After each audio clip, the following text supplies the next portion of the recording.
decided to make gin, how we created the brand, the botanicals.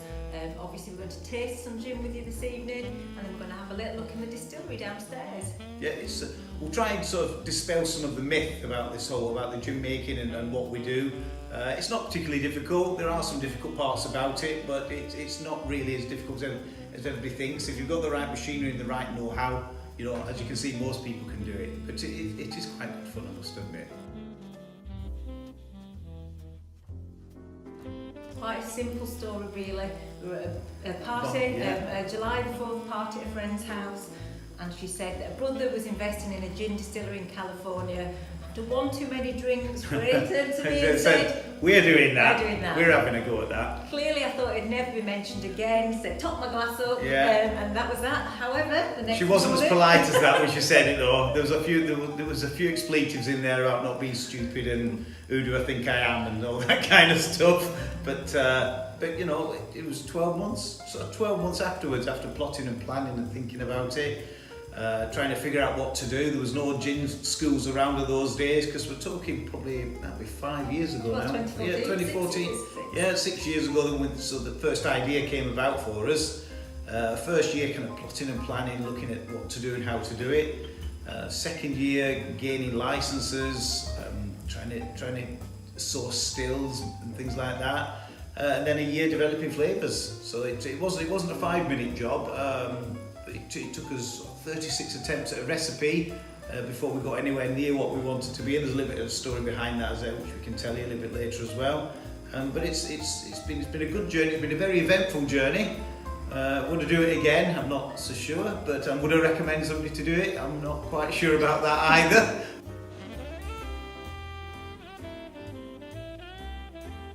What does perfect serve mean? Well, it's what we think, and I get very nervous about telling people about perfect serves, because it's like, yet again, it's like with tonic. You know, everybody's taste is different. Yeah. You know, so people need a starting point to go from.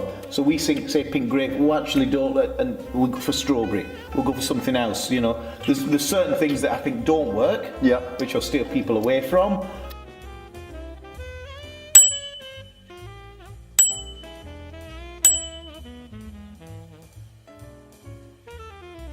In summer, we would have always gone for the strawberry, because you have a big pepper hit with Divine, and the strawberries and the pepper really played well off each other. As strawberries are falling out of season now, we're looking at using a pink grapefruit. Pink grapefruit? Yeah. You'll see how that really, the pink grapefruit, the spiciness of the pink grapefruit really works well with it. Okay. And Divine.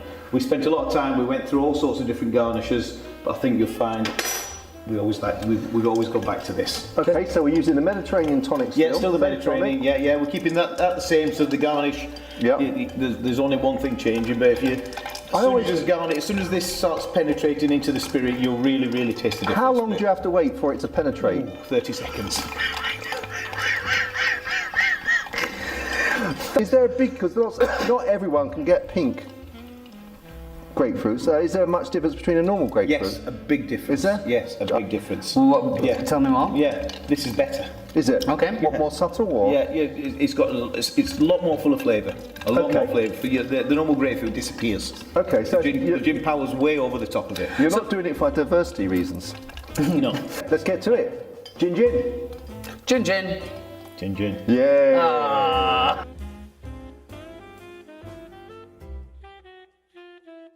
The distillery is in the heart of the Home Valley, which is Home Firth in West Yorkshire. And for anybody that's been lucky enough to watch Last of the Summer Wine, or is old enough to have watched Last of the Summer Wine, it's a film location for that. Let's go down and have a look at the still now.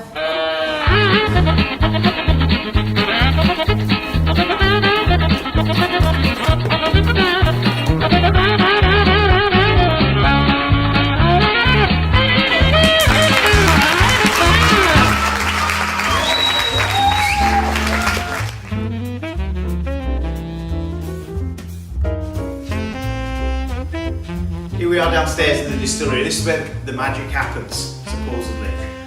We've got 2 stills. This is our first still that we bought. Got this from Holland. It's an ice still. We distill through temperature probes at different points, which allows us to take off a at different points and makes different how heads and tails cuts at different points. Condensation medium in here, which allows the vapour to come up from the bottom, condensate and reflux back down. This is a 50 litre still.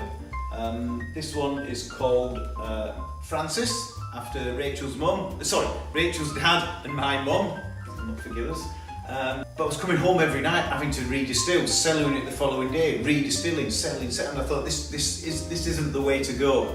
So that's when we bought the 500 litre. We call this one Angel, because we weren't allowed to call his drinks Angel, so we wanted to call this Angel. Let's call it the Still Angel. 500 litres, exactly replicates what we do on here, just in a much bigger scale. If we do a full run, a sort of a 300 or 400 litre run, I'd set that going at sort of 7 o'clock in the morning. By the time we've got the heads, the hearts and the tails out of there, we do take a certain amount of tails off that we can re-put back into different batches. That's usually finished at about sort of 7 o'clock or something like that of the evening. So it's a full 12-hour cycle to get to do a run distillation. We then allow it to cool overnight and settle before we weigh it, get the density, to work out the volumes. It then all goes into one of the stainless steel tanks. We usually try to leave it to sit there for 7 to 10 days. It's not always the case if we're on a bit of a rush. 6 to 7 to 10 days before we then start blending it back with water to bring it to drinking strength. We use Sheffield spring water, really crystal clear. I go up there every Monday and we use that for cutting back with. Great people up there and really helped us out a lot. Once we've got it to drinking strength, 40% or 42%, which is quite an arduous job to get it exactly right. We then move on to bottling, then into the stoppers, then we wax the tops, numbering and duty stamps then. So it's quite a lengthy process in the fact that there's quite a lot to do and there's only me doing it. Everybody goes on about how everything's hand done and everything. Now 99% of us are all doing that. But it's all, every bottle's touched by somebody. There's very people that are just whacking it through a big production line. I think most people are doing it on quite a small scale. We're sort of in the middle of it really. Each run produces about 300 bottles for us, something like that. We could run 3 times a week if we wanted, but we don't. We usually run once a week, either the London Dry or the raspberry. It comes down to here. So if we're using the raspberries, once we've done the distillation, the raspberries get dropped in there and left in there for 4 days. They're then taken out, all the colours leached out of them, but there's something that was missing. They didn't have that full, deep raspberry flavour for us. So what we then do is we then grind up, through it in a blitzer, all the rest of the raspberries, turn them into a liquid, put that back in, filter that through again before it goes into the bottle, so you get a real earthy, fresh flavour out of the raspberry rather than a sweet, sugary flavour out of it.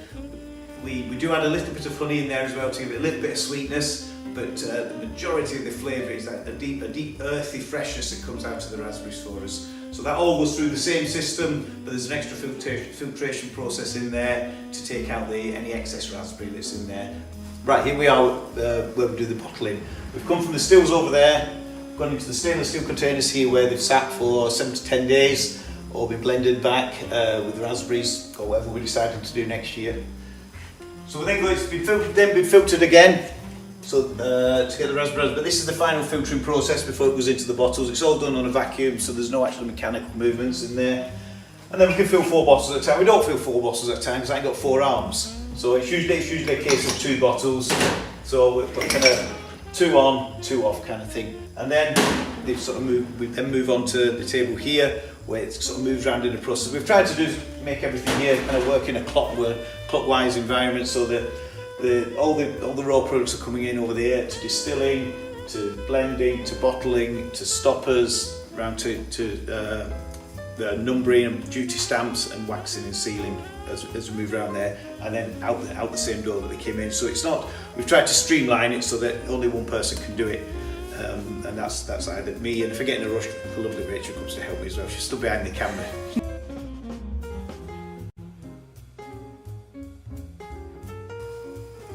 Another glass of stoppers.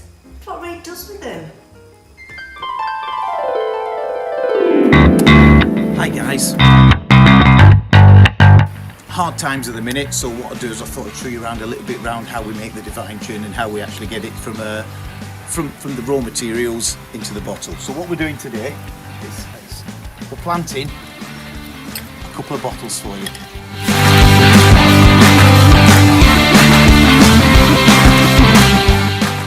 We can have a look and see what's probably come out. As you can see here, we've got some of the early vodkas coming through here. Lovely crisp vodka out of there that we make out of the tails of our London Dry gin. And if I'm not mistaken, I think we've got a little bit of the London Dry's coming up over there. So let's go and have a look over there. They've been in some before Christmas, these guys. I'll just see. There you go. A little bit of muck on there. This is one of their London Dry's. Batch number 73 this, and as if I'm not mistaken, I think we've got some raspberries in the bush already, ready to go. We'll pop up there and I'll let you have a look at the raspberries as well. Come on, here we are at the raspberry tree. Come on, absolutely beautiful this batch, absolutely beautiful. See, we've got some drops straight away. The birds have been at this one, look. Look at that one. Somebody's been at that one, but I tell you what, because it's like that, we can have a little taster. For now. Full of raspberry. Straight from the tree to the glass. Yorkshire beautiful. Stay at home, stay safe.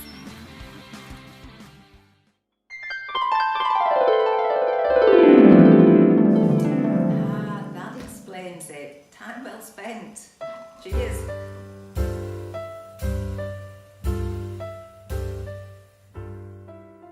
So here we are, let's have a little chat about botanicals, shall we? Obviously we make gin here, we don't make anything else, just gin. So predominant flavour, juniper berries. Lovely juniper berries, yeah, a really piney flavour, and that is what the majority of the botanicals that go into all of our gin, and our gin and the third party stuff that we make is predominantly juniper. Sweetness, we get them from this coriander seed, lovely coriander seed. What I'll do is I'll try not to tell you too much about the flavours and where you're getting those points of contacts in your mouth.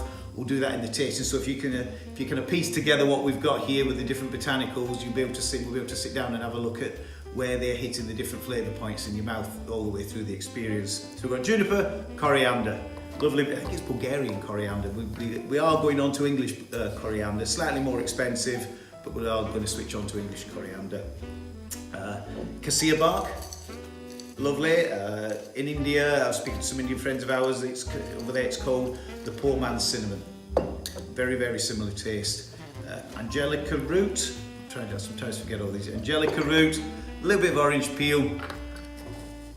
Cubic berries. These little babies here are grains of paradise. If we were sat together, I'd be trying to get you all to taste one of these at the minute. Some people do. Some people think I'm trying to kill them. It's not, it's just grains of paradise, really, really peppy, but really, really nice. A little bit of licorice powder, some orris root, and then some cardamom seeds. Now, I've tried all the different ways of piecing these together. These are the flavours that we've sort of come up with, the 11 botanicals. Cardamom, I can't really taste the cardamom in there, but the moment it's not in there, you know there's something wrong with it. You know it's not right. The licorice, we put very small amount of licorice powder in, but crikey, that comes through and gives a big hit in there.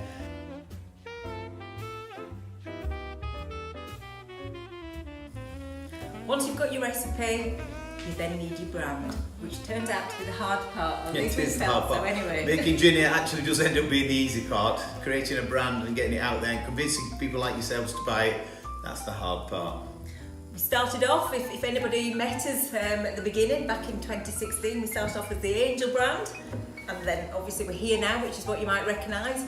What happened in between? What happened in between? We started off with Angel, and that all came around as we talked about before with the wings and our connection with the Air Force. We always kind of knew we wanted to have something with wings involved in it. So we started off as Angel Gin Divine, and we thought we'd cracked it. We thought, crikey, we're the next tankery, here we go, we're there. Lined them all up on a shelf in a local bar. I thought, fantastic, that's it, we're there.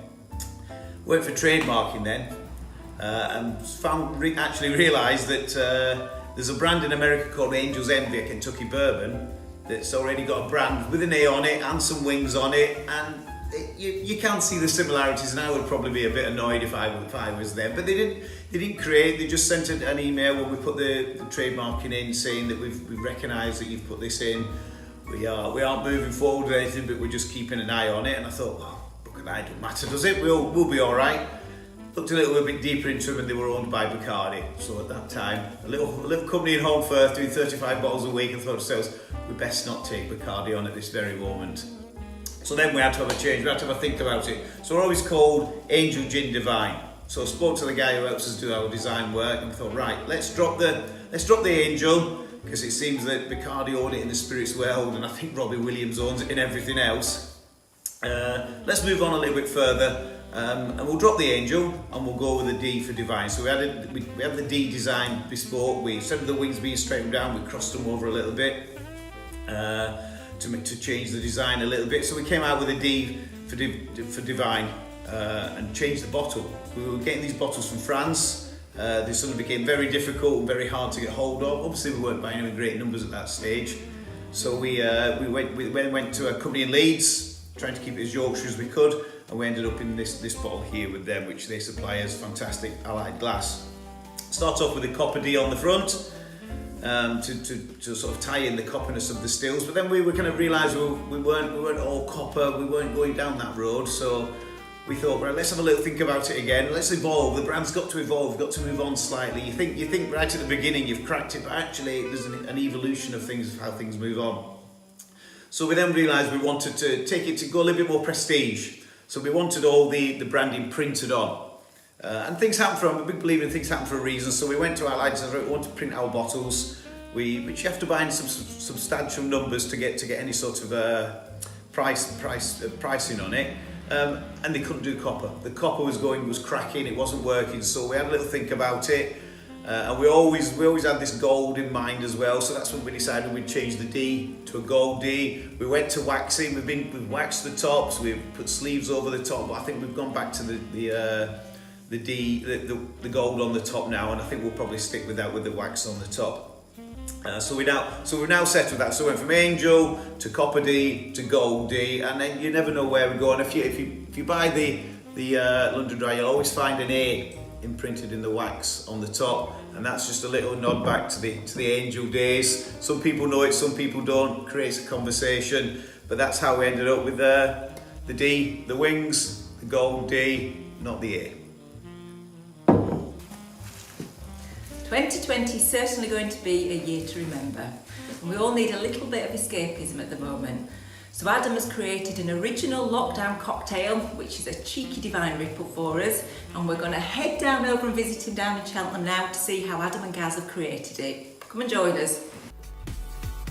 Okay, so we are in lockdown. And we are going to make some cocktails from what we have in the cupboards. Cupboard? Cocktails. Cocktails from the cupboard. Let's go. For this episode, we are making a cupboard gin bramble. Good. So what's in it? What's in it? It is gin, lemon juice, sugar syrup, jam. Berries. Orange? No. Blender. Blender. Nice posh glass. Ice. Ice. Say a bit of ice in the middle. Just ice, man.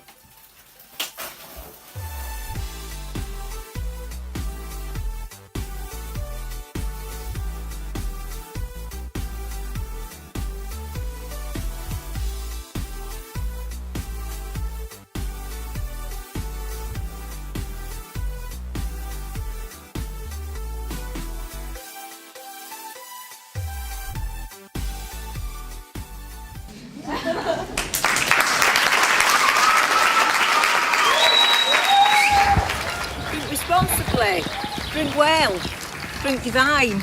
Cheers.